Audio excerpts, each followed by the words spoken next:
ఇవాళ టెంపుల్కి వెళ్ళొచ్చారా? ఏదైనా విశేషం ఉందా? Nothing. My son he said he wanted to go to the temple next door. మా ఇంటి దగ్గర టీటీడీ టెంపుల్ ఉంటుంది. ఓకే. ఓకే. ఆహా! So he said is never been there. So I said come I'll take you and morning 5 minutes. మీకు భక్తి ఉందా నిజంగా? దేవుడిని నమ్ముతారా? ఎస్, అవునా? దేవుణ్ణి నమ్ముతాను 100%. కానీ మీరు అనుకునే విధంగా కాదు, గుళ్ళ చుట్టూ తిరగటం కాదు, రిచువల్స్ చేయటం కాదు. రైట్.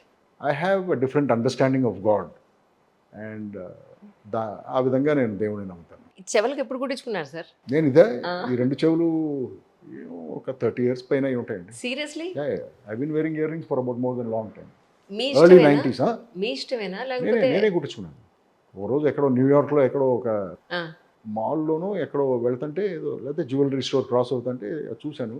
ఆ స్టోర్లో ఏవో రింగ్స్ పెట్టుకుని లోపలికి వెళ్ళాను, అన్నాను టెక్ టెక్ అని కొట్టేటండి, వచ్చేసాం, అంతే అయిపోయింది. మీ పెళ్లి తర్వాత అల్లరియా సార్? లేకపోతే అల్లరి పెళ్లి తర్వాత? తర్వాతే, మచ్ లేటర్. పెళ్లి తర్వాత. About 2-3 years after my marriage. it. కానీ టైటిల్ దగ్గర నుంచి, స్టోరీ దగ్గర నుంచి, డైరెక్షన్, స్క్రీన్ ప్లే, ఎవ్రీథింగ్ డిఫరెంట్గా సబ్జెక్ట్స్ని ఎంచుకోవడంలో మీ తర్వాతే. ఇప్పటి వరకు చేసిన స్టోరీ చేయలేదు. అసలు ఆ చూసింగ్ అనేది ఎంత డిఫరెంట్గా ఉంటుందంటే అది చూసి ఈంది, ఇది ఖచ్చితంగా ఈందే అయి ఉంటుంది అని చెప్పేంత మీకంటూ ఒక మార్క్ క్రియేట్ చేసేసారు మీరు. అబ్సల్యూట్లీ. నేను వాళ్ళ పొద్దున్న మేబీ అసలు cinema list from the beginning నుంచి ఏమున్నాయి అని చెప్పని మా వాడికి చెప్పా. వాడికి 17 years, వాడికి చెక్ చేస్తూ, వాడికి తెలియదు అనమాట అల్లరి మీరే అని చెప్పని తెలియదు. వాడు ఎప్పుడో చిన్నప్పుడు చూశాడు. చూసి ఒక్కొక్కటి చూస్తుంటే ఈయన అన్ని డిఫరెంట్ సినిమాలు చేశారని వాడు కూడా ఫీల్ అవుతాడు. అంటే ఒక టీనేజర్ కూడా, జెన్జీ కూడా ఎంత బాగా ఇంప్రెస్ అయ్యారంటే సూపర్ అమ్మా, ఆయన బలి తీశారు సినిమాలు నేను అన్నాడు.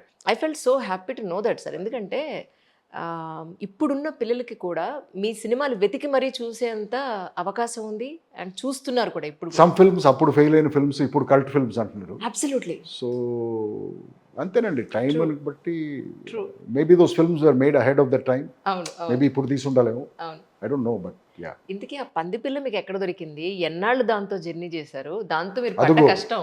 అదిగో సినిమాకి పందిపిల్ల. యాక్చువల్గా మేము దాన్ని యానిమేట్రానిక్స్తో చేద్దాం అనుకున్నాం, ఒక మెకానికల్ పందిపిల్లతో.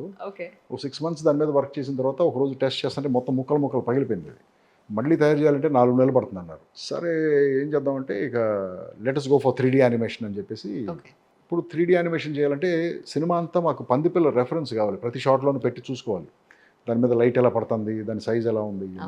సో ఒక అటు రామోజీ ఫిల్మ్ సిటీ దగ్గర అనుకుంటా ఒక పందులు పెంచేవాడు ఉన్నాడు. సో వాడికి అతనికి ఆర్కే గారి షో కూడా మీరు పంది పిల్లలు పట్టుకునే వెళ్ళాను. అక్కడ అతనికి చెప్పి మాకు పంది పిల్లలు రెగ్యులర్గా అవసరం అవుతూ ఉంటాయమ్మా. ఎందుకు అంటే రీజను, పంది పిల్ల అనేది చాలా ఫాస్ట్గా పెరుగుతుందండి. మేము ఒక సైజ్ పంది పిల్ల అనుకున్నాం. ఓకే.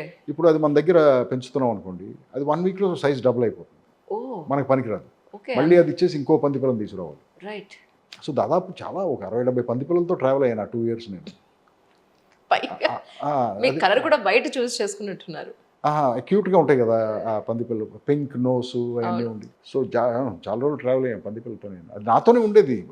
కాకపోతే ఏంటంటే అది గందరగోళం చేస్తాయి అనమాట, ఎక్కువ అరుస్తాయి. ఓ అది ఇక్కడ నా ఇంట్లో ఓ అరుస్తూనే ఉంటాయి, వాటిని మన సౌండ్ తట్టుకోలేము. మళ్ళీ ఎత్తుకుని పట్టుకున్నాం అనుకోండి, చిన్నపిల్లలానే ఎత్తుకుని సెక్యూర్గా పట్టుకుంటే అరవటం మానేస్తుంది, మళ్ళీ దింపేమంటే మళ్ళీ అరుస్తుంది. ఇది చంటిపిల్లలాగా. కానీ ఇన్నేళ్ల మీ ఫిల్మ్ ఇండస్ట్రీ జర్నీలో, కెరీర్ పాయింట్ ఆఫ్ వ్యూలో మీరు నేర్చుకున్న ఒక పాయింట్ అంటే ఏం చెప్తారు సార్? దేనికైనా ఓపిక కావాలండి. So the film industry process has a mind of its own. You have to be patient. తొందరపడితే ఏది జరగదు ఇక్కడ. ప్రతి పని అది జరగాల్సిన టైంలోనే జరుగుతుంది. మీరు సినిమా తీస్తారు, షూటింగ్ అయిపోతుంది అనుకుంటారు, కానీ అవ్వదు. అది ఎప్పుడు అవ్వాలో అప్పుడే అవుతుంది. సినిమాలో పలానా టైంలో రిలీజ్ చేయాలనుకుంటారు, అది అవ్వదు. అది ఎప్పుడు అవ్వాలో అవుతుంది. So the film industry process has a mind of its own. మన చేతుల్లో ఉండదు. చాలా వరకు మనం కంట్రోల్ చేయడానికి ట్రై చేస్తాం, ప్రాసెస్ని పుష్ చేస్తాం, బట్ జరగాల్సిన టైంలోనే జరుగుతుంది. సో దానికి ఏంటంటే ఓపిక కావాలి, పేషెన్స్ ఉంటే you can come out with fantastic products. True. అది ట్రూ. అంటే ఫస్ట్ ప్రయారిటీ మీరు డైరెక్షన్కేనా, యాక్టింగ్కా? అంటే ఐ ఎంజాయ్ బోత్ అండి. అది చేసేటప్పుడేమో ఇది చేయాలనిపిస్తూ ఉంటుంది, ఇది చేసేటప్పుడు అది బెటర్ అనిపిస్తూ ఉంటుంది. So but I generally enjoy both. రెండింటికి ప్రిఫరెన్స్. బట్ ఏంటంటే నాకు మోస్ట్ ఇంపార్టెంట్ థింగ్ ఏంటంటే I have to enjoy doing it. నేను యాక్టింగ్ చేసేటప్పుడు I can't go and SIT in a set wear the atmosphere is atrocious, I'm not being presented properly. I don't like the light which is falling on my face. I don't like the art direction. ఇవన్నీ but I can't say anything, నేనేమి అనలేను, ఎందుకంటే I'm just an actor there. ఇవన్నీ చూసుకుంటానికి చాలామంది ఉన్నారు, వాళ్ళని over right చేయలేను నేను. సో బట్ సినిమా ఒప్పుకున్నాం, చేస్తున్నాం. బట్ అదే హ్యాపీగా ఉందనుకోండి, అట్మాస్ఫియరు మనం అనుకున్నట్టే అన్నీ ఉన్నాయి, బ్యూటిఫుల్గా చేస్తున్నారు, ప్రజెంట్ చేస్తున్నారు, visionary director, then you enjoy it. అవును, నిజం. బేసిక్గా మీది చాలా ముక్కుసూటి తత్వం.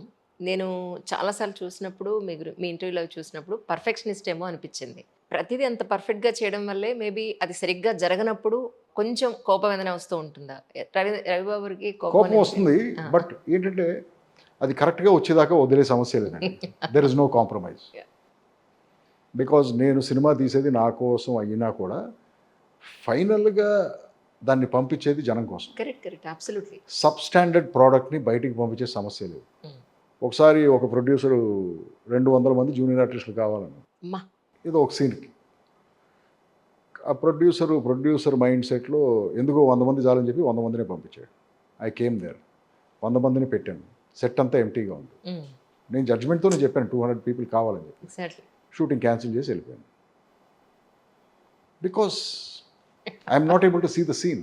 కాంప్రమైజ్ ఎలా తీస్తాను? 100 మందిని పెట్టి అది 200 మంది కావాలి. Exactly. So like that there is no compromise. Cinema వరకు మీరు నాకు వేరే ఫెసిలిటీస్ ఇవ్వకపోయినా పర్వాలేదు, బట్ సినిమా మీద కనపడేదాన్ని మాత్రం దెర్ ఇస్ నో కాంప్రమైజ్. మనం తీసేదే అందుకు కదా, అదే కాంప్రమైజ్ అయిపోతే ఎలా? సీతమ్మ వాకిట్లో సిరిమన్ చెట్లో షోల్డర్ మీరు కంటిన్యూస్గా అలా పెట్టే ఉంటారు. పెట్టే ఉంటుంది. సాయంత్రానికి నొప్పేసేది, పట్టేసేది, మెడలో గిళ్ళు అన్నీ పట్టేసేది. దాంతో రన్నింగ్లు చేజులు అన్నీ ఉన్నాయి. 2-3 డేస్ చేజులు కూడా చేసాం. డ్రైవింగ్ డ్రైవింగ్ అన్ని ఆ బైక్ అబ్బో. ఆ సినిమా వాళ్ళు ప్లాన్ చేసేటప్పుడు నేను ప్రీ ప్రొడక్షన్లో ఉన్నాను. సో ఆ ప్రీ ప్రొడక్షన్ జరుగుతున్నప్పుడు శ్రీకాంత్ వచ్చాడు నా దగ్గరికి వచ్చి, సార్ ఇలా ఒక క్యారెక్టర్ అనుకుంటున్నాం, మీరు చేయాలి అంటే ఏదో పెక్యులారిటీ పెడదాం, చాలా రోజుల తర్వాత మహేష్తో యాక్ట్ చేస్తున్నాం, చిన్న డిఫరెంట్ ఏం పెడదాం సార్, ఎందుకు స్పాంటేనియస్గా వచ్చింది, గూడు రాజు అని పేరు పెడదాం, అది గూళ్ళు పైకి ఉంటాయి అన్నాడు. ఏదో బాగుంది సార్ అన్నాడు. సరే అలా ఫిక్స్ అయిపోయి కంటిన్యూ అయిపోయాం. కానీ అక్కడ వెళ్ళిన తర్వాత తెలిసింది అది మెడ ముందు పెట్టి గూళ్ళు పైకి పెట్టి యాక్ట్ చేయడం అనేది టఫ్. కొంచెం ఇనిషియల్గా అనిపించింది, తర్వాత ఇక షెడ్యూల్లో ఇక అలవాటు అయిపోయింది అనమాట, ఇక కంటిన్యూస్గా చేస్తున్నాను. But it was fun. అదే నేను చెప్పేది, when something like that comes, it is fun, you enjoy it. Correct. Because the director also believes in it, and అతను కూడా నేను బాగా ప్రజెంట్ చేయాలనుకుంటున్నాను. సో అలాంటిది లేనప్పుడు అట్మాస్ఫియర్ కొంచెం ఇబ్బందిగా ఉంటుంది. True absolutely. మీరు అప్పటికి ఇప్పటికీ కూడా, అంటే నేను రాజరాజ చోర్ నుంచి చెప్తున్నాను, అక్కడి నుంచి అలాగే ఫిట్నెస్ మెయింటైన్ చేస్తున్నారు sir. What you do for your fitness అంటే ఏం చెప్తారు? Nothing major. అంటే my belief is, sir, if your habits are consistent, same time పడుకుంటాం, సేమ్ టైంకి లెగవటం, సేమ్ టైంకి ఎక్సర్సైజ్ చేయటం, సేమ్ టైంకి ఫుడ్ తింటాం, ఒక రొటీన్ ఫిక్స్ చేసేసారు, సేమ్ క్వాంటిటీ తింటాం. సో ఇవన్నీ కాన్స్టెంట్గా ఉంచితే మీరు కూడా కాన్స్టెంట్గా ఉంటారనేది నా ఒపీనియన్. ఎక్సర్సైజ్ ఏం చేయట్లేదు మీరు? 100% చేస్తున్నారు కదా. Morning everyday work out.